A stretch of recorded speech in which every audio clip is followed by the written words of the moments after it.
नमस्कार दोस्तों, myself professor Balwinder Singh. I am working in Shri Baba Masnath Institute of Pharmaceutical Sciences and Research, Baba Masnath University, Assalbor, Rohtak, Haryana. Today I will give my presentation on Bachelor of Pharmacy, Scope and Career. यानी कि bachelor of pharmacy करने के बाद student का career क्या होगा, वो कौन से जॉब कर सकता है और वो क्या काम कर सकता है, अपनी लाइफ में कैसे आगे बढ़ सकता है. I am thankful to my son, Mr. Ashish Saini, for typesetting of this presentation and media recording of this presentation. I have a rich experience of more than 14 years in the industry, pharma industry, and more than 12 years academic experience teaching in the pharmacy college. So let us start the presentation on Bachelor of Pharmacy, Scope and Career. Bachelor of pharmacy करने के बाद आपका क्या career line आप चुन सकते हैं. उससे पहले हमें ये जानना ज़रूरी है कि फार्मेसी क्या है.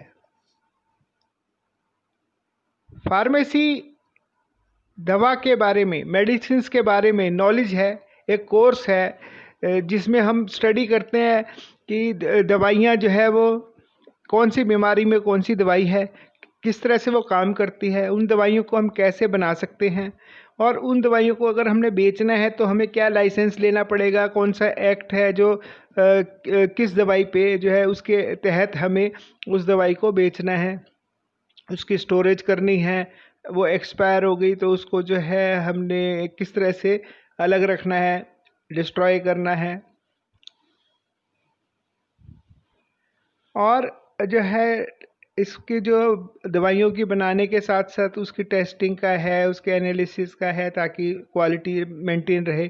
कोई नई ड्रग लॉन्च करनी है तो हमें किस तरह से करनी है. तो ये सारी चीज़ें जो है हम फार्मेसी में पढ़ते हैं. बी फार्मेसी क्या है? बी फार्मेसी एक डिग्री कोर्स है 4 साल का, जिसको हम बैचलर ऑफ फार्मेसी भी कहते हैं. जैसे कोई दूसरी ग्रेजुएशन है, इंजीनियरिंग है, तो उस तरह से ये एक प्रोफेशनल टेक्निकल कोर्स है. अब ये प्रेजेंटेशन मैंने क्यों चुनी और किसके लिए चुनी, who are the target audience. एक तो ये जो है, सबसे पहले तो ये प्रेजेंटेशन उन लोगों के लिए है जो बी फार्मेसी में एडमिशन लेना चाहते हैं और वो जानना चाहते हैं कि भाई हम बी फार्मेसी करेंगे तो आगे हमारा क्या स्कोप रहेगा. क्योंकि कोई भी कोर्स करने के साथ साथ ये भी देखना पड़ता है कि भाई आगे हमारा भविष्य क्या रहेगा. इस कोर्स में हम अपने पैसे लगाएंगे, टाइम लगाएंगे, मेहनत लगाएंगे, तो अल्टीमेटली हम अपनी लाइफ में कितना ऊपर तक जा सकते हैं, कैसे हम उसमें से जो है रिटर्न पा सकते हैं और अपने आप को सेटिस्फेक्शन दे सकते हैं. नए स्टूडेंट्स के साथ साथ जो एग्जिस्टिंग स्टूडेंट्स हैं, क्योंकि हमारे देश में जो बच्चे हैं एडमिशन लेते हैं तो नॉर्मली बहुत कम बच्चे हैं जो खुद डिसाइड करते हैं. वो नॉर्मली उनके पेरेंट्स हैं या फ्रेंड्स हैं जो उनको गाइड करते हैं, एडमिशन ले लेते हैं. लेकिन जो है आगे क्या, एडमिशन लेने के बाद फिर वो सोचते हैं यार ये कहाँ कौन सा कोर्स है, हम क्या कर रहे हैं, और वो आधे मन से क्योंकि अपने माँ बाप की इच्छा पूरी कर रहे हैं या दोस्तों यारों के साथ जो है वो कर रहा है, चलो हम भी कर लेते हैं. तो ऐसा नहीं है, ये कोई छोटा मोटा कोर्स नहीं है.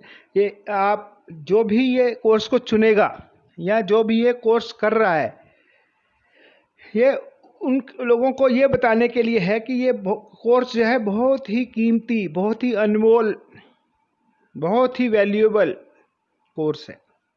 इस कोर्स को करने के बाद आप जिंदगी की जो ऊंचाइयां हैं, बुलंदियां हैं, उनको छू सकते हैं. जो अब हम कहाँ कहाँ इसको जो है बैचलर ऑफ फार्मेसी को करने के बाद ज्वाइन कर सकते हैं, अपना कैरियर कौन सी नौकरी में हम जा सकते हैं, तो ये सारी चीज़ें जो है हम डिस्कस करेंगे. तो एग्जिस्टिंग स्टूडेंट्स के लिए भी ये उतना ही यूज़फुल रहेगा, तो उसको वो उतना ही इंटरेस्ट के साथ सुने, काम आएगा. और अपना जो है तैयारी करें उस हिसाब से कि आगे हमें किस लाइन में जाना है और कैसे हमने वहाँ पे एंट्री लेनी है। सबसे बैचलर ऑफ फार्मेसी करने के बाद जो सबसे इम्पोर्टेंट जो एरिया है जहाँ पे डिमांड बहुत ज़्यादा है, सप्लाई बहुत कम है, जाते ही जो है नौकरी मिल जाती है, that is the production area.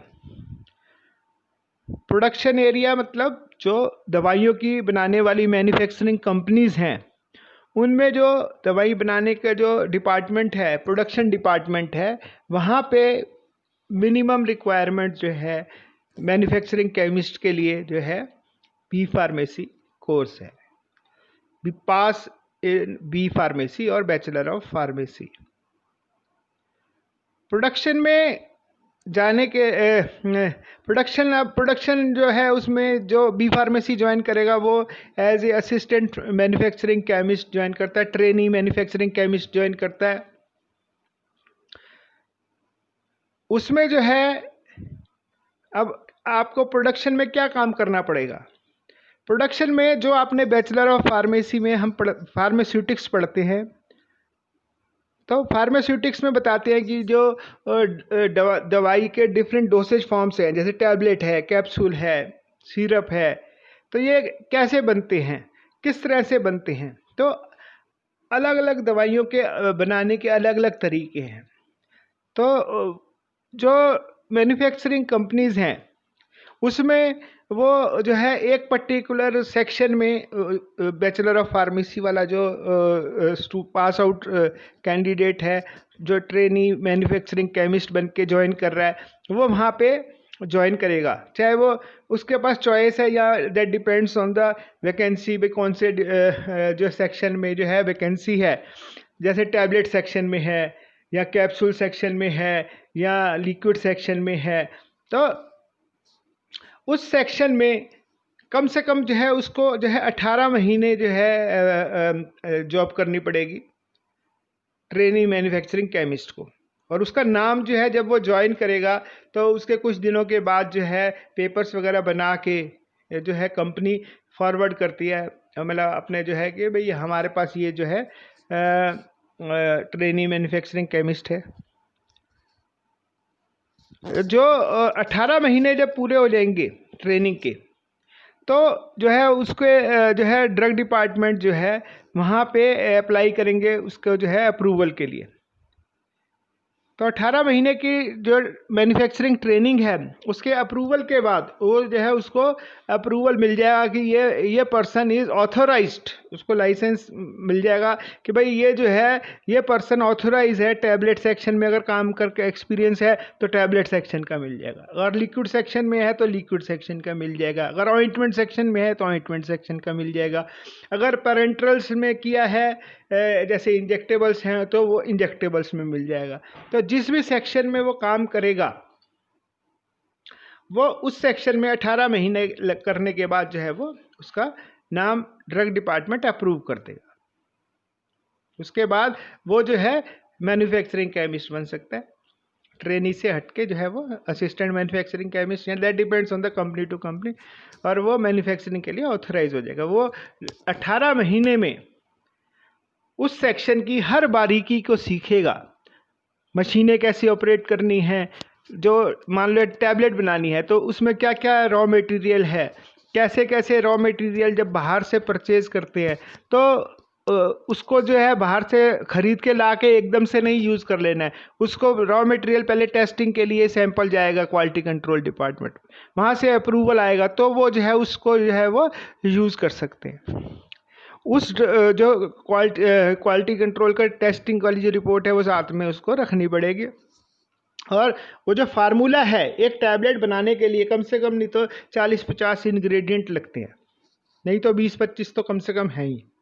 तो जो भी इंग्रेडिएंट है उसका एक फार्मूला है, हर एक कंपनी के पास वो जो है उसका एक जो है फाइल बनी होती है, उसका फार्मूला बना होता है जिसके हिसाब से जो है उसको जितनी टैबलेट बनानी है वो जो है वो सारी चीज़ों के हिसाब से अलग अलग मटेरियल की जितनी जितनी क्वांटिटी है वो स्टोर से वो इशू कराता है। कैसे इशू कराना है, उसको सामान को ला के फिर वो जो है उसको जो डिफरेंट स्टेप्स हैं, मान लो ग्रैन्यूल्स बनाने हैं, फिर कंप्रेशन करना है, फिर जो है उसको जो है टेस्टिंग के लिए बीच बीच में से भेजना है जब टैबलेट्स बन रही है, वेट वेरिएशन चेक करना है, तो वो जो जो सारे स्टेप्स हैं। और जब टैबलेट बन रही है तो जो मशीन मैन है, जो अपना सेमी स्किल्ड वर्कर है या जो है अनस्किल्ड वर्कर्स हैं, वो सबका ध्यान रखना है। पैकेजिंग मटेरियल चेक करना है, जब टैबलेट बन जाएगी तो वो जो है एकदम से पैकेजिंग में नहीं डालनी है। टैबलेट बन जाएगी, वो टैबलेट्स जो है वो टेस्टिंग के लिए फिर क्वालिटी कंट्रोल डिपार्टमेंट में जाएंगी, चेक होंगी कि वो टेस्ट जो टैबलेट है वो पास है कि नहीं है, उसमें जो ड्रग का API है वो उतनी क्वांटिटी है कि नहीं है, वेट वेरिएशन पास हो रहा है कि नहीं हो रहा, जो कोटिंग है वो ठीक है कि नहीं है, फ्लेक्स तो नहीं उतर रहे कहीं से, एजिस तो नहीं टैबलेट में टूट रही, या जो मान लो कैप्सूल हैं वो मॉइस्चर तो नहीं है उसमें, कहीं श्रिंकेज तो नहीं है, कहीं पाउडर तो लीकेज नहीं है। तो वो सारी चीज़ें जो है वो चेक होंगी। वहाँ से जो है फिर क्वालिटी कंट्रोल से जब अप्रूवल ओके आ जाएगा, फिर वो पैकेजिंग के लिए जाएगा। पैकेजिंग में जो पैकेजिंग मटेरियल है वो पहले चेक कर रहे थे। ये सारी प्रोसेस शुरू करने से पहले सारा रॉ मटेरियल आपका जो API है, एक्सीपिएंट्स का है, सारा रॉ मटेरियल चेक करना है, पैकेजिंग मटेरियल चेक करना है, सारा मटेरियल है कि नहीं है। और जब सारी चीज़ें हो जाएंगी तभी बैच शुरू करते हैं। और वो जो है पैकेजिंग मटेरियल फिर पैकिंग डिपार्टमेंट में जाएगा, फिर पैकेजिंग देखनी है कहीं से, वो जो मान लो स्ट्रिप पैकेजिंग है, ब्लिस्टर पैकेजिंग है, तो उसमें भी मशीन की सेटिंग वगैरह है। तो मशीन मैन होते हैं सारे, skilled, semi skilled, unskilled worker सारे जो है काम करते हैं। तो वो सारी चीज़ें जो है वो ध्यान में रखनी है। SOPs के जो चार्ट हैं वो लगे हुए हैं कि नहीं लगे, ह्यूमिडिटी कंट्रोल में है कि नहीं है। तो ये सारी चीज़ें जो है पूरा लैब कोट वगैरह पहन के, कैप वगैरह लगा के, सारा जो है एज़ पर द जो GMP प्रैक्टिसेस हैं वो सारा फॉलो करके जो है वो प्रोडक्शन में काम करना होता है। सुबह से लेके शाम तक जो है वो लग जाता है। और जो है प्रोडक्शन का कई बार टारगेट आ जाता है तो जो है ओवर टाइम भी करना पड़ता है। तो ये अपना प्रोडक्शन डिपार्टमेंट का है, बहुत ही चैलेंजिंग जॉब है। और जो है अप्रूवल हो जाने के बाद जो है अच्छी सैलरी बढ़ जाती है और he can become the incharge of a particular section. वो अपने जो है जैसे जैसे it is a both way है, जितनी रिस्पॉन्सिबिलिटी बढ़ती जाएगी उस हिसाब से पैसे बढ़ते जाते हैं और जो है स्टेटस भी बढ़ता जाता है। तो लेकिन प्रोडक्शन में किस जो है स्टूडेंट को ज्वाइन करना चाहिए या किस व्यक्ति को ज्वाइन करना चाहिए, इसमें जो है कोई मूवमेंट वाली ज़्यादा लाइफ नहीं है, बहुत स्टेशनरी लाइफ है। Stationary life in the sense कि एक ही जगह पे आपने काम करना है। एक जैसे फैक्ट्री है उसके अंदर ही सुबह से 9 बजे से शुरू हो गई या 8 बजे से शुरू होगी अगर जो शिफ्ट है, और शाम के 7-8 बजे तक जो है वो फिनिश होगी। सारा जो पेपर वर्क है, साथ में मशीन पे काम है, बहुत ही कई बार जो है कोई बैच फेल हो रहा है तो उसमें जो है उसको कहाँ कमी आ रही है उसको फाइंड आउट करना है, पैकेजिंग में कोई दिक्कत आ रही है, तो it is a very challenging job. पर लेकिन जो है स्टेशनरी है, मतलब इट इज़ नॉट मूवमेंट नहीं है ज़्यादा कि भाई घूमने फिरने का ज़्यादा काम नहीं है। तो जो अपनी लाइफ को स्टेबल चाहते हैं कि भाई हम जो है ज़्यादा मार्केट प्लेस में घूमे नहीं, हमें जो है इधर उधर घूमना नहीं है, हमें तो बस सुबह एक जगह जाना है और शाम को जो है अपने वापस अपनी फैमिली के साथ वापस आ जाना है। तो उन स्टूडेंट्स को जो अपनी लाइफ को जो है सिस्टमेटिक वे में जो है वो चाह रहे हैं, और जो है तो इसमें जो ग्रोथ है वो थोड़ी सी स्लो रहती है, लेकिन ये डिपेंड करता है कि कितनी रिस्पॉन्सिबिलिटी आप लेते हो, कितना जो है आउटपुट देते हो कंपनी को, तो उसके हिसाब से जो है वो आपका रिटर्न जो सैलरी है वो बढ़ती है और आगे जाके काफ़ी रिस्पेक्टेबल जो है वो सैलरी बन जाती है। नेक्स्ट है आपका मार्केटिंग का job, pharma marketing. Pharma marketing जो है one of the most attractive, one of the most challenging. कोई ज़माना था जब कहते थे कि गंजे को कंघी बेच दो, वो मार्केटिंग है। आजकल बहुत सारी डेफिनेशंस चेंज हो गई हैं। जो बैचलर ऑफ फार्मेसी ग्रेजुएट है वो मार्केटिंग में जाना चाहता है। मैक्सिमम मार्केटिंग में हम क्या काम करते हैं मार्केटिंग में, हमें जो है प्रोडक्ट को, जो दवाइयाँ हैं उसको बेचना है। लेकिन ये सीधा बेचना नहीं है, हमने कस्टमर से कांटेक्ट नहीं करना, हमने जाके जो है डॉक्टर से बात करनी है। डॉक्टर को कन्विंस करना है कि जो हमारी कंपनी का जो प्रोडक्ट है वो दूसरी कंपनियों के प्रोडक्ट से बेहतर है, दूसरे उसी बीमारी के इलाज के लिए जो दूसरी दवाइयाँ हैं उनसे बेहतर है। मार्केट में आइडेंटिफाई करना है कि किस तरह से कौन सा डॉक्टर कौन सी दवाई ज़्यादा लिखता है, वो दवाई के जो अपने प्रोडक्ट बास्केट में से उस दवाई को चुन के जो है डॉक्टर को पास जाके हमने उसको प्रमोट करना है, उसको कन्विंस करना है, रिपीटेडली बात करनी है, ऑनेस्टली बात करनी है, बहुत ही टैक्टफुली बात करनी है, ऑन द स्पॉट जो सिचुएशन के हिसाब से हमें उसको आंसर देना है। जो आपकी पर्सनैलिटी हो वो बड़ी प्लीजेंट सी हो, बड़ी स्माइलिंग सा वो हो, डॉक्टर जो है आपको देख के खुश हो जाए। और जो भी आप बात करें it should be full of sound knowledge show करे, छिछोरी बात नहीं करनी, कोई हल्की फुल्की बात नहीं करनी, क्योंकि डॉक्टर जो है बहुत ही सीरियस किस्म का एक जो है हाई प्रोफाइल जो है व्यक्ति है, बहुत ही नॉलेजेबल व्यक्ति है, वो आपसे ज़्यादा जानता है। तो उसको जो है उसकी, और फिर उसमें ईगो भी है, क्योंकि आप उसके पास जा रहे हो कुछ मांगने, तो वो अपनी ईगो सेटिस्फाई करेगा। तो आपके अगर नॉलेज में चूक होगी तो ऐसे फ्लूक नहीं मार सकते। कोई जो चीज़ है नहीं आपके प्रोडक्ट में उसको आप क्लेम नहीं कर सकते। अगर आप क्लेम करोगे तो बाद में जो है वो क्लेम झूठा पड़ेगा, तो आपका ऊपर ही उल्टा पड़ जाएगा। तो बड़े ही ध्यान से बात करनी है। लेकिन मार्केटिंग में जो है जो ओपनिंग है वो है अपनी मेडिकल रैप की, मेडिकल रिप्रेजेंटेटिव, जो कि फार्मा कंपनियों को रिप्रेजेंट करते हैं मेडिकल प्रोफेशन में। तो जो मेडिकल रिप्रेजेंटेटिव है वो ओपनिंग होती है, ट्रेनी मेडिकल रिप्रेजेंटेटिव हो सकती है, ट्रेनी प्रोडक्ट एग्जीक्यूटिव हो सकती है। तो उस तरह से जो है मार्केटिंग में जो है व्यक्ति को जो है ओपनिंग मिल सकती है। तनख्वाह जो है प्रोडक्शन वालों से ज़्यादा होती है, क्योंकि मार्केटिंग में आदमी जो है वो घूमता है, इधर उधर घूमेगा, जाएगा आएगा जाएगा, पेट्रोल खर्च होगा, कहीं बाहर जाएगा तो रहेगा, तो उसके खर्चे कंपनी देती है। तो उसका जो पैकेज आएगा, सैलरी भी ज़्यादा होगी, और जो है जो TA DA है वो भी ज़्यादा होता है। फिर कुछ सैंपल्स आते हैं, गिफ्ट्स आते हैं, जो कि डॉक्टर को प्रमोट करने के लिए कंपनीज जो है वो देती हैं। फिर सेल्स टारगेट अचीव करने पे जो है कुछ गिफ्ट्स वगैरह भी मिलते हैं। तो बहुत ही लिक्रेटिव सा जो है काम होता है। लेकिन जो है मार्केटिंग का काम बहुत ही टफ है। क्वेश्चन आता है कि हु शुड ज्वाइन और opt for this marketing job. Marketing के लिए चाहिए बिल्कुल बहुत ज़्यादा smart, extra ordinary smart, active, full of energy, positive energy के साथ, जो फील्ड में घूमे फिरे और थके नहीं, सारा दिन घूमे फिरे, पहली चीज़। दूसरी चीज़, बात करके थके नहीं, सारा दिन उसको बोलना है, बोलने की खानी है, डॉक्टर से बात करनी है, प्रोडक्ट अवेलेबिलिटी करानी है, रिटेल केमिस्ट से पास अवेलेबिलिटी करानी है, जो है डिस्ट्रीब्यूटर के पास जाके वहाँ कंपनी से के लिए ऑर्डर लेना है, कंपनी के प्रोडक्ट्स अवेलेबल करवाने हैं, ताकि केमिस्ट मंगवाए तो जो है माल अवेलेबल हो। ये नहीं कि केमिस्ट ने मंगवा लिया और 15 दिन बाद जो है प्रोडक्ट आ रहा है। तो सफिशिएंट स्टॉक डिस्ट्रीब्यूटर के पास अवेलेबल करवाना है। डिस्ट्रीब्यूटर के साथ जो है ट्यूनिंग अच्छी रखनी है, और एक नहीं है, कई सारे होते हैं, स्टॉकिस्ट होते हैं, डिस्ट्रीब्यूटर होते हैं। देन डिफरेंट डॉक्टर्स हैं, डॉक्टर्स के हर डॉक्टर के क्लिनिक के आसपास एक दो तीन जो है केमिस्ट होंगे, सबके पास सबसे बात करनी है, सबके पास जो है गुड्स अवेलेबल करानी है, दवाइयाँ अवेलेबल होंगी, ताकि डॉक्टर लिखे तो पेशेंट कहीं भी जा सकता है।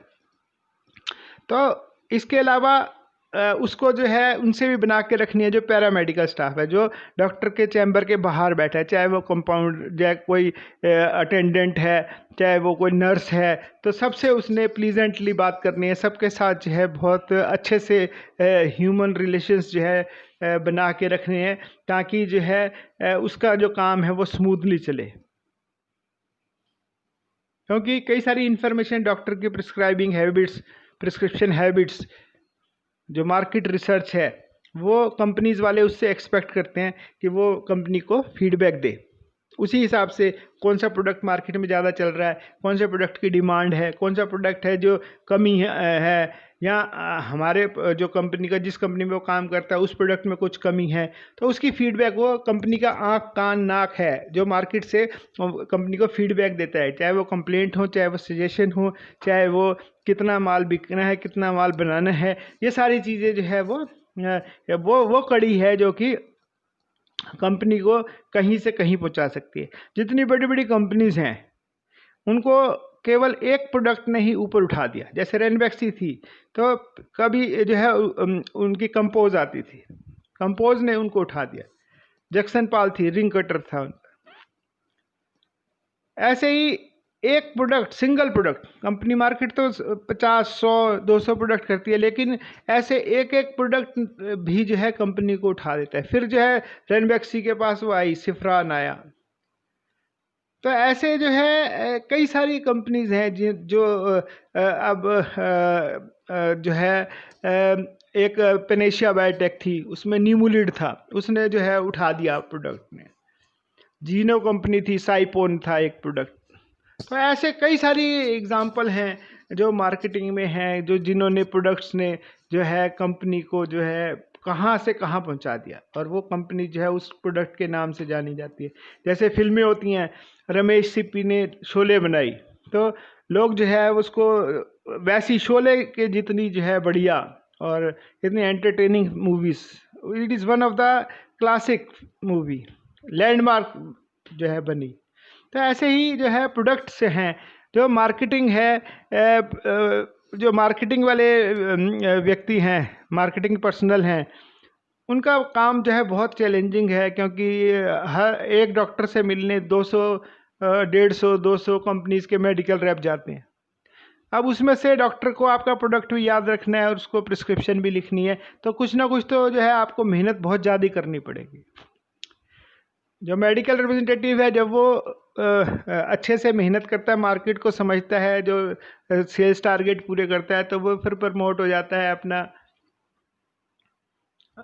एरिया सेल्स मैनेजर में, एरिया उसको दे देती है, या डिस्ट्रिक्ट मैनेजर में। और उसके बाद जो है वो रीजनल सेल्स मैनेजर बनता है, रीजन दे दिया, नॉर्थ इंडिया दे दिया, साउथ इंडिया दे दिया, वेस्ट इंडिया, या कुछ मतलब इस तरह से रीजन दे दिए जाते हैं। उसके बाद जो है जोनल, रीजनल मैनेजर के ऊपर जोनल मैनेजर बना देते हैं। जोनल मैनेजर के ऊपर जो है फिर सेल्स मैनेजर, सेल्स मैनेजर के ऊपर marketing manager, general manager marketing, like that एक पूरे डायरेक्टर तक जो है वो मार्केटिंग वाला आदमी पहुंच जाता है, because of the challenging job. अक्सर मार्केटिंग में जो ज्वाइन करता है उसको ये ध्यान रखना चाहिए कि शॉर्टकट कुछ नहीं है। अक्सर जो है मार्केटिंग लोग ज्वाइन करते हैं कि घूमने फिरने को मिलेगा, सैंपल मिलेंगे, गिफ्ट मिलेंगी, काम नहीं कुछ करना पड़ेगा, 5 दिन काम करना है। तो 5 दिन काम करने से नहीं होता, मेहनत करनी पड़ती है, और जो भी व्यक्ति मेहनत करेगा वही आगे बढ़ेगा। ये ध्यान रखना है।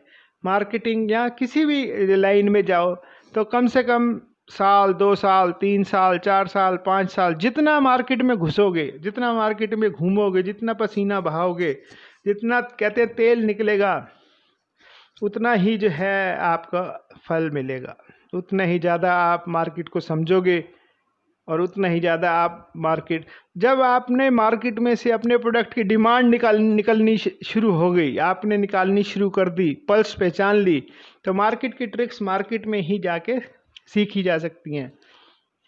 ठीक है, तो आपने अगर मार्केटिंग ज्वाइन करनी है, घूमना फिरना है, तो अपनी प्रोडक्ट नॉलेज साउंड करनी पड़ेगी। जो अपनी फार्माकोलॉजी है वो जो है स्ट्रॉन्ग करनी पड़ेगी, क्योंकि मार्केटिंग में डॉक्टर से बात करनी है, तो डॉक्टर से कौन सी बीमारी में कौन सी दवाई है, उसका मैकेनिज्म ऑफ एक्शन क्या है, और दूसरी चीज़ें जो हैं उसमें आपको मार्केटिंग के लिए पर्सनैलिटी तो आपकी होनी चाहिए, इंग्लिश आपको इम्प्रूव करनी है, जनरल नॉलेज इम्प्रूव करनी है, तो आप कोई भी इंग्लिश का अखबार लेके तैयारी कर सकते हैं। अपनी जो है जनरल नॉलेज बढ़ाने के लिए, और एक अपनी इंग्लिश पे आप जोर दीजिए, काम कीजिए, मेहनत कीजिए अपने आप को जो है इंग्लिश में अपने व्यूज़ एक्सप्रेस करने के लिए। आप जो है जितना इफ़ेक्टिवली जो है एक्सप्रेस कर पाएंगे उतना ही बढ़िया आप मार्केटिंग में आगे सक्सेसफुल होंगे। जो इंग्लिश में आगे बढ़ने का सबसे अच्छा तरीका है कि आप कुछ भी बोलना चाहते हैं उसको कम से कम शब्दों में इंग्लिश में एक्सप्रेस करना सीखिए, और उससे आप धीरे धीरे पकड़ बढ़ेगी। सेकंड चीज़ जो है इंग्लिश इम्प्रूवमेंट में, रोज़ 5 वर्ड इंग्लिश के नए वर्ड सीखिए। कोई भी वर्ड, जो एक डिक्शनरी, पॉकेट डिक्शनरी ले लीजिए और कोई भी इंग्लिश का अखबार लगवा लीजिए घर में, और उसमें जो है बैठ के सिर्फ पढ़िए, चाहे हेडिंग पढ़िए। कोई वर्ड नहीं समझ में आ रहा है, तुरंत डिक्शनरी निकाली, उसमें देख लिया। नहीं तो आप मोबाइल में भी जो है डिक्शनरी जो है इंस्टॉल कर सकते हैं। तो उसको जो है मीनिंग देखा, और अपना रोज़ जो है 4-5 वर्ड आप सीखते जाएंगे तो जो है 2-4-6 महीने में आपकी वोकेबलरी अच्छी हो जाएगी। जब आप कुछ बोलना चाहेंगे तो आपके पास वो स्टोर में वोकेबलरी होगी जो कि आप यूज़ कर सकते हैं। नेक्स्ट है अपना क्वालिटी एश्योरेंस, क्वालिटी कंट्रोल। ये वो डिपार्टमेंट है जिसके ऊपर बहुत ज़्यादा दारोमदार है। एक प्रोडक्ट, एक दवाई 200 से ज़्यादा कंपनी बना रही हैं। एक बार हम उसकी अच्छी मार्केटिंग करके उसको बेच सकते हैं, लेकिन अगर उस प्रोडक्ट की क्वालिटी ठीक नहीं है तो आपने, अगर जैसे सोना है, सोना सोना ही है, और अगर आपने पीतल के ऊपर जो है पॉलिश करके उसको एक बार तो बेच सकते हो, लेकिन जो है वो पता चल जाएगा सोना नहीं है। तो उस तरह से जो प्रोडक्ट की क्वालिटी है, क्वालिटी बिकती है। क्वालिटी बिकने का मतलब क्या है कि जो ड्रग है उसमें जो क्लेम किया हुआ है हमने, चाहे वो क्वांटिटी है, चाहे वो फिनिशिंग है, चाहे वो उसकी जो ड्रग की रिलीज़ है, डिसइंटीग्रेशन है, चाहे जो भी चीज़ है, वो एज पर द जो हमारे नॉर्म्स हैं, रेगुलेशंस हैं, जो फार्माकोपिया में जो लिमिट्स दे रखी हैं उसको पास करनी चाहिए। और उसका जो रिस्पॉन्सिबिलिटी जाती है क्वालिटी एश्योरेंस पे, क्वालिटी कंट्रोल पे। अगर उन्होंने एक फेल प्रोडक्ट को पास कर दिया तो वो जो दवाई है वो अपना असर नहीं दिखाएगी, और जब दवाई असर नहीं दिखाएगी तो कुछ भी हो सकता है, माल बिकेगा नहीं, माल वापिस आ जाएगा। और कई बार जो है अगर उसकी जो है ड्रग इंस्पेक्टर ने सैंपल उठा लिया और वो फेल हो गई तो वो प्रोडक्ट तक बैन हो सकता है, कंपनी पे जुर्माना हो सकता है, कंपनी पे कोई भी कार्रवाई ड्रग इंस्पेक्टर कर सकता है। तो क्वालिटी एश्योरेंस में जो व्यक्ति जाना चाहते हैं तो वो जो है एनालिस्ट, असिस्टेंट जो है एनालिस्ट या ट्रेनी एनालिस्ट जो है फार्मा एनालिस्ट जो है ज्वाइन करते हैं।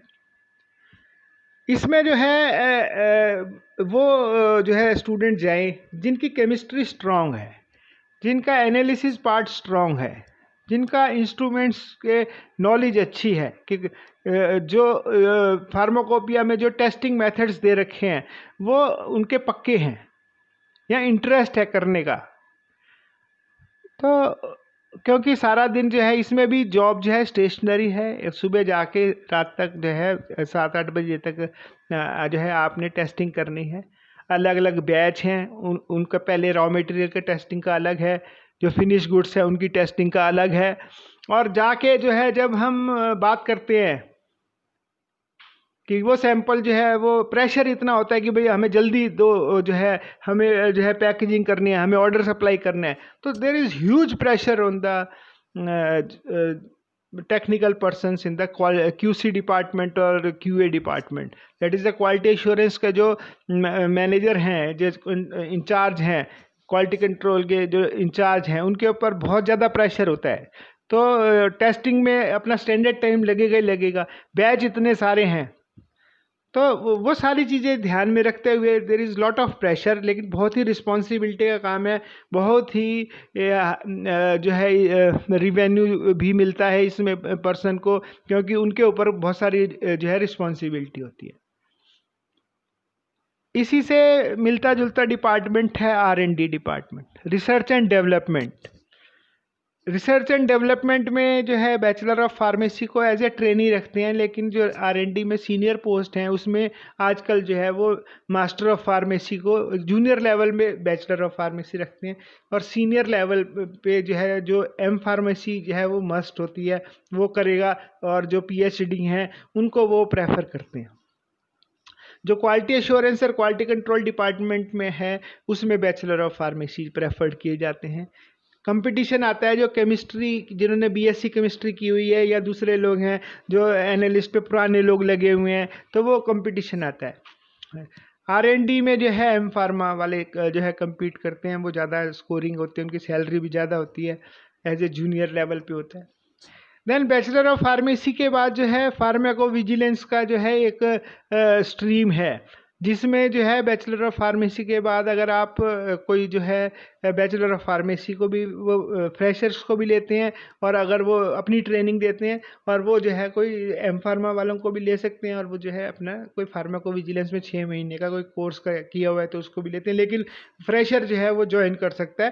फार्माको विजिलेंस वो ब्रांच है जिसमें क्लिनिकल ट्रायल के जो है 4th फेज वाले जो होती स्टडी होती है वो स्टडी की जाती है, मतलब पोस्ट मार्केटिंग के बाद कोई ड्रग का कोई साइड इफेक्ट है, कोई डेथ है, कोई एलर्जी रिएक्शन है, वो सारे कंपाइल करके जो है फार्माको विजिलेंस में डिफरेंट फॉर्मेट्स होते हैं जो कि आगे गवर्नमेंट कलेक्ट करती है और WHO को भेजती है।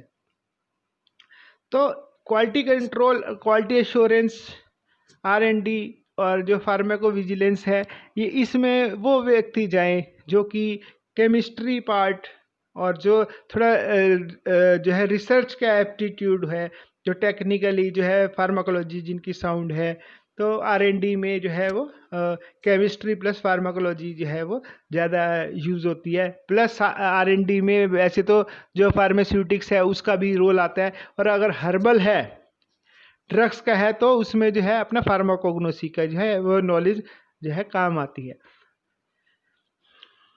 अब आते हैं हम नेक्स्ट उसमें। इसके अलावा जो है प्रोडक्ट मैनेजमेंट टीम आती है, जो एक सेल्स एंड मार्केटिंग का स्टेप नहीं है, अलग डिवीज़न है। इसमें ये सपोर्ट सिस्टम है, ये जो है प्रोडक्शन वालों को भी सपोर्ट करती है, ये जो है अपना मार्केटिंग वालों को भी सपोर्ट करती है, ये QA वालों को भी सपोर्ट करती है।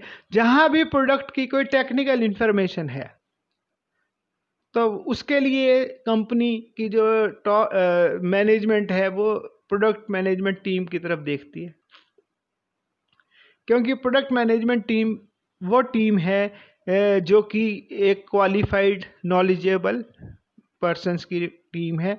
इसमें जो है बैचलर ऑफ फार्मेसी जो ग्रेजुएट्स हैं उनको प्रेफर किया जाता है। अगर ये अगर हम बात करें प्रोडक्ट मैनेजमेंट टीम का, तो वो प्रोडक्ट का जो है लिटरेचर बनाना है, कोई टेक्निकल इन्फॉर्मेशन है, कोई डोजियर बनाना है, प्रोडक्ट रजिस्टर कराना है कहीं पे जो है ड्रग कंट्रोल डिपार्टमेंट में जो है वो कोई टेक्निकल क्वेरी आई, कोई डॉक्टर की टेक्निकल क्वेरी आई, तो ये जो है ये सारे काम जो है वो प्रोडक्ट मैनेजमेंट टीम करती है। जैसा कि नाम ही itself is there product management team. Product मतलब जो कंपनी का कोई भी प्रोडक्ट है, डिफरेंट प्रोडक्ट एग्जीक्यूटिव्स होते हैं, ट्रेनी प्रोडक्ट एग्जीक्यूटिव या प्रोडक्ट एग्जीक्यूटिव्स होते हैं जो कि जिनको कुछ पर्टिकुलर प्रोडक्ट्स असाइन कर दिए जाते हैं। वो उसको स्टडी करता है कि इंडिया की मार्केट में क्या ग्रोथ है, ORG डाटा क्या है, कितनी सेल है, कितनी ग्रोथ हुई है, आगे कितनी ग्रोथ चलेगी, या स्टेशनरी होगी, या मार्केट में इसका कोई आगे बढ़ने का कोई आइडिया नहीं है।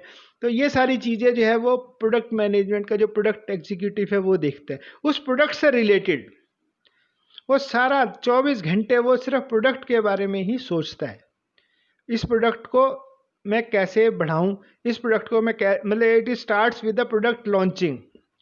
प्रोडक्ट को मैं टैबलेट फॉर्म में दूं, कैप्सूल फॉर्म में दूं, इसकी पैकेजिंग कैसे रखूं, इसकी जो प्रमोशन है वो किस डॉक्टर को करनी चाहिए, कहाँ पे जो है एक एरिया में कितने डॉक्टर्स को ये प्रमोट करना चाहिए, किस कैटेगरी के डॉक्टर को ये प्रमोट करना चाहिए, फिर वो जो है उसको सैम्पलिंग क्या जाएगी, उसके लिए गिफ्ट क्या चुना जाएगा, उसका जो बजट है वो सारी चीज़ें, इतने पैसे इन्वेस्ट होंगे, इतने रिटर्न आएंगे, एक्सपेक्टेड सेल इतनी है, अवेलेबिलिटी में इतने प्रोडक्ट्स के जो पैक है हमने अवेलेबल कराने हैं। तो ये सारा जो है प्रोडक्ट मैनेजमेंट टीम का जो प्रोडक्ट एग्जीक्यूटिव है वो सोचता है, वो प्रोडक्ट के बारे में सारा दिन सोचता रहता है, उसके उसी में जीता है, उसी में सारा, उसको मैं प्रोडक्ट को कैसे, मैं अपने प्रोडक्ट को मैं कैसे कंपनी का नंबर 1 प्रोडक्ट बना लूँ, ये चीज़ें वो सोचता रहता है। इसके अलावा मेडिकल राइटिंग का काम है, जैसे डिफरेंट जर्नल्स हैं, डिफरेंट जो है कंपनी का ही कोई कहीं पे रिपोर्ट बना के भेजनी है, कहीं पे एडवर्टीजमेंट भेजना है, कहीं पे कोई जो है अपना प्रोडक्ट डिटेल देनी है, तो या किसी जगह पे कंपनी का कोई राइट अप आना है, वेबसाइट का कोई मैटर बनाना है, प्रोडक्ट की डिटेल डालनी है, तो उस तरह से उसके लिए टेक्निकल राइटिंग के लिए जो है, मेडिकल राइटिंग के लिए बैचलर ऑफ फार्मेसी की ज़रूरत होती है। तो इस लाइन में भी जो जाए उसको जो है, एक तो उसके फार्माकोलॉजी पे अपना स्ट्रॉन्ग होल्ड होना चाहिए, दूसरा वो मार्केटिंग जो है उसकी वो थोड़ा मार्केटिंग का एक्सपीरियंस वाला बंदा जो है वो प्रोडक्ट मैनेजमेंट टीम में सिलेक्ट करते हैं, जिसने 6 महीने, 1 साल, 2 साल, 3 साल जो है मार्केटिंग कर रखी हो, मार्केट का आइडिया हो, कौन से प्रोडक्ट कैसे बिक रहे हैं,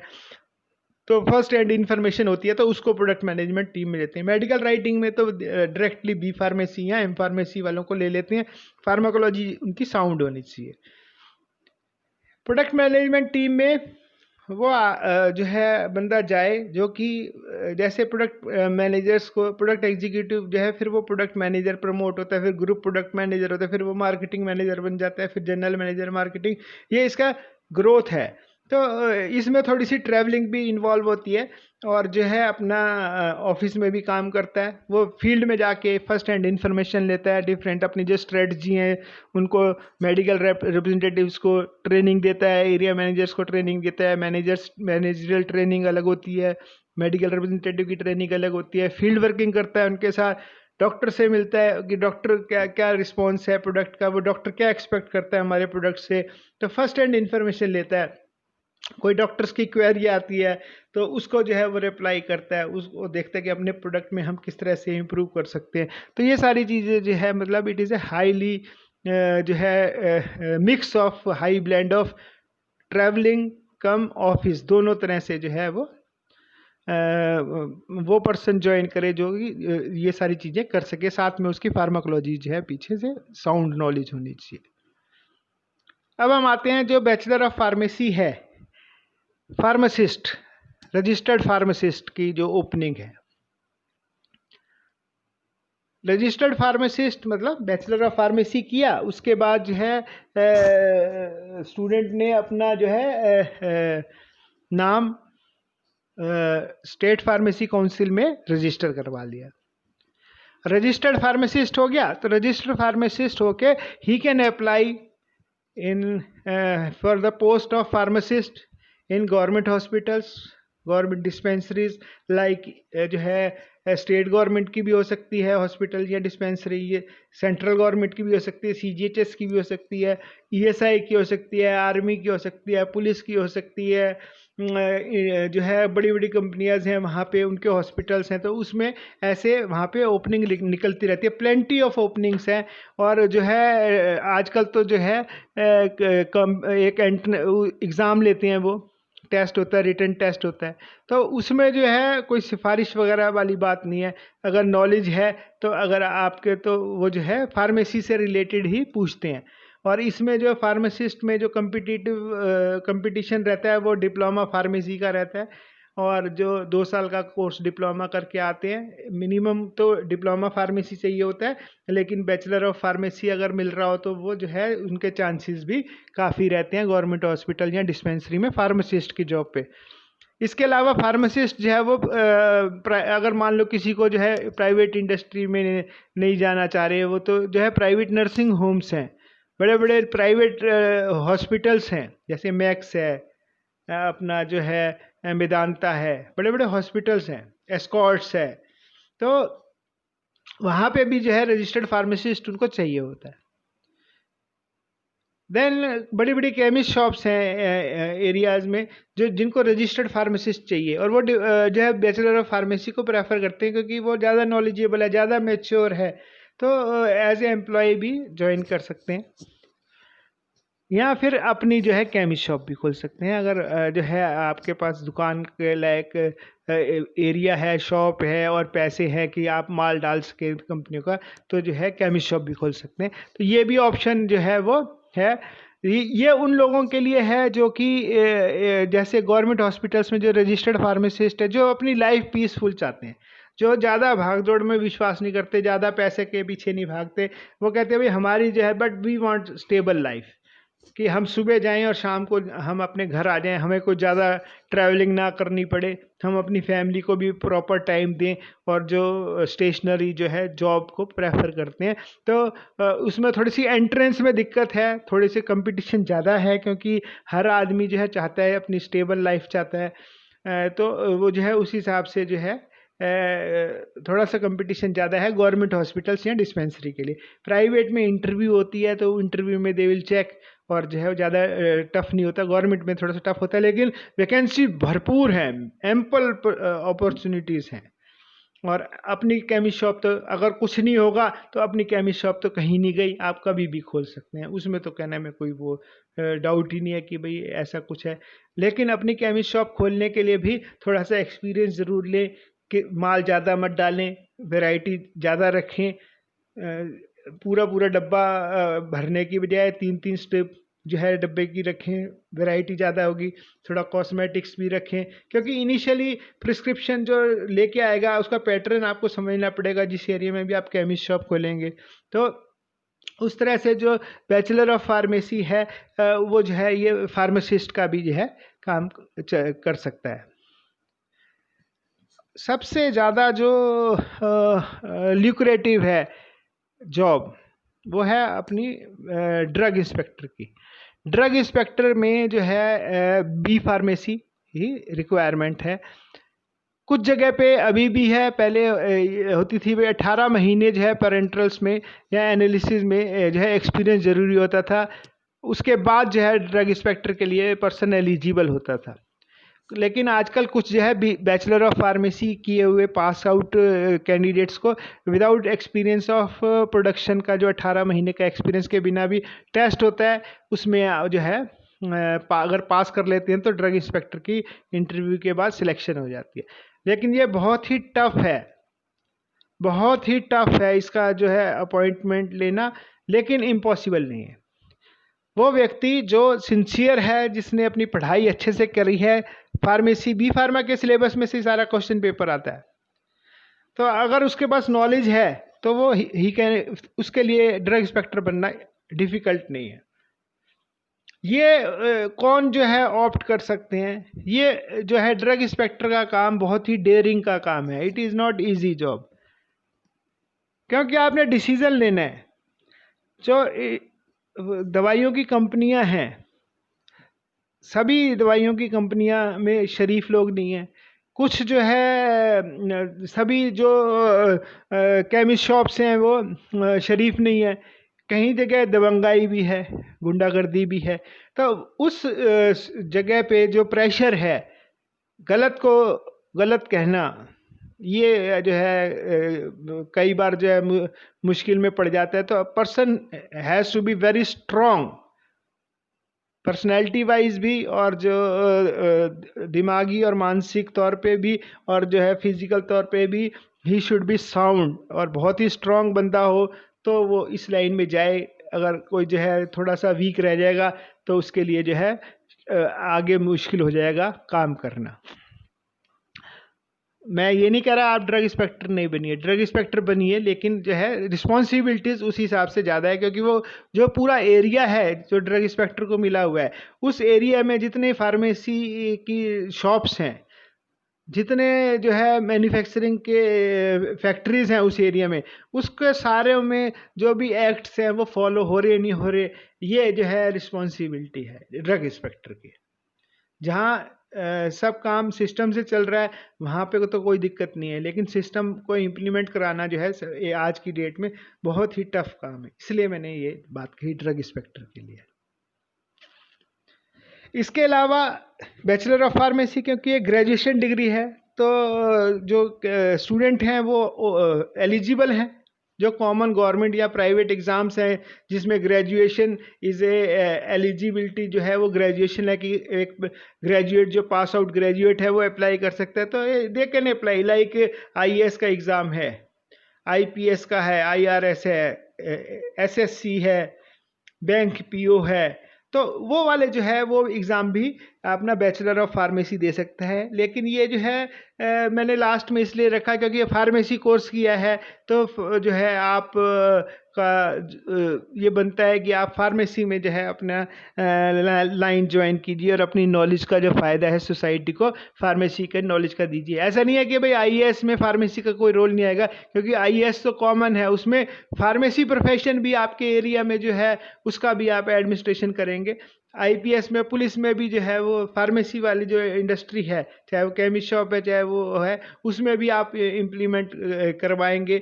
लेकिन जो है एरिया थोड़ा सा डिफरेंट हो जाता है, ब्रॉड हो जाता है, और इसका सिलेक्शन जो है वो टफ है। इसके लिए ज़्यादा मेहनत चाहिए, ज़्यादा सिस्टमेटिक अप्रोच चाहिए, और एक अलग तरह की ही ट्रेनिंग चाहिए इन पेपर्स को पास करने के लिए।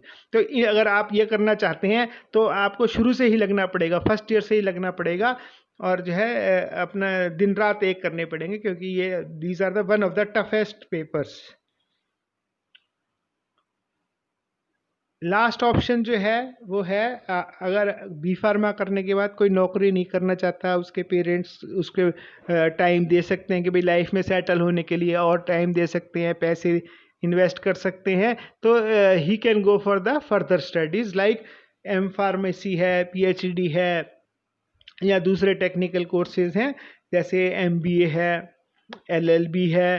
तो फर्दर स्टडीज़ जो है वो बैचलर ऑफ फार्मेसी की बात कर सकता है, क्योंकि आज की डेट में पहले डिप्लोमा कॉलेजेस में जो है बी फार्मा को जो है नौकरी मिल जाती थी, लेकिन आजकल जो है एम फार्मा प्रेफर किए जाते हैं और पीएचडी प्रेफर किए जाते हैं। तो जो है हायर स्टडीज़ वालों को जो है एकेडमिक लाइन में अपना ओपनिंग मिलती है। बी फार्मेसी को जो है इस लाइन में जाने के लिए और ज़्यादा मेहनत करनी पड़ेगी। So that's all about the bachelor of pharmacy का स्कोप और कैरियर। मुझे उम्मीद है कि मैं आपकी मोस्ट ऑफ द जो क्वेरीज़ हैं कि बैचलर ऑफ फार्मेसी करने के बाद हम किस लाइन को चुनें, वो बताने में जो है सफल रहा हूँगा। अगर फिर भी कोई क्वेरी है तो मेरा मोबाइल नंबर और ईमेल आईडी है, जिस पे आप मेरे को कांटेक्ट कर सकते हैं और मेरे से जो है क्लियर कर सकते हैं, कुछ और क्लैरिफिकेशन चाहिए हो तो। In the end I once again thankful to my son mister Ashish Saini for type setting and mobile media recording of this presentation. Thank you very much। जो भी जिन्होंने भी मेरी ये प्रेजेंटेशन सुनी है और उनके लिए good day and best of luck. Thank you very much.